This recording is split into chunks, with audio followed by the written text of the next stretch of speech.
going through YouTube and going through or Instagram or TikTok or whatever it is that your preferred platform for videos is, things pop up. Obviously, the algorithm is pushing things that you might like, and for me, I get quite a lot of the shorts on YouTube that are for career advice.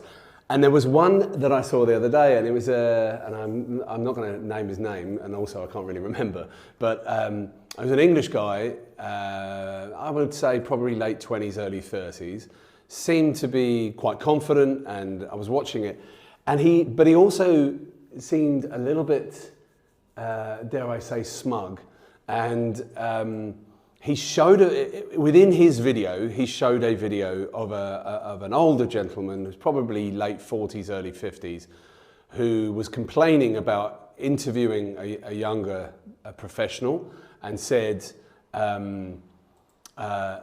he couldn't. The guy in the smaller video said, "I can't understand why this person's just come in and interviewed with me, and the first thing they asked me about was when's my lunch break. They asked me about how much holiday I get, and they asked a couple of questions like that." And then the guy on the short closed that and started laughing, going and saying to his audience, which I guess is kind of a younger audience, saying, really making fun of the employer and saying, no, of course you should ask about the holiday in the interview. Of course you should ask about when you get time off.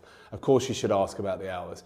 And I sat there shaking my head going, is this really the career advice that people are getting and listening to? And he had millions of views. I didn't read the comments, but I was a bit flabbergasted. And then I started going through others. And what I realized was that there is an enormous amount of people on YouTube and on other socials that are offering career advice.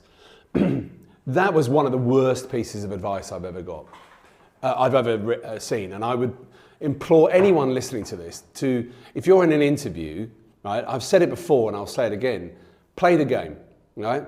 Make them feel like you want the job at that firm, not that all you're really worried about is how much time you get off.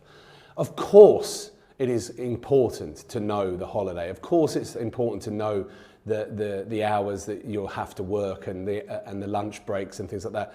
But my advice would be don't take that advice and ask it in the first interview, because of course, when you're in an interview, the person in front of you wants to know that you want that job and that you want to be there, and that goes for any level of professional, from the most junior job seeker through to the most senior person looking at maybe an interim NED project or whatever it might be. So play the game, make them feel like you want them, that you want that job, and that your first thought isn't when am I going to get my sandwich.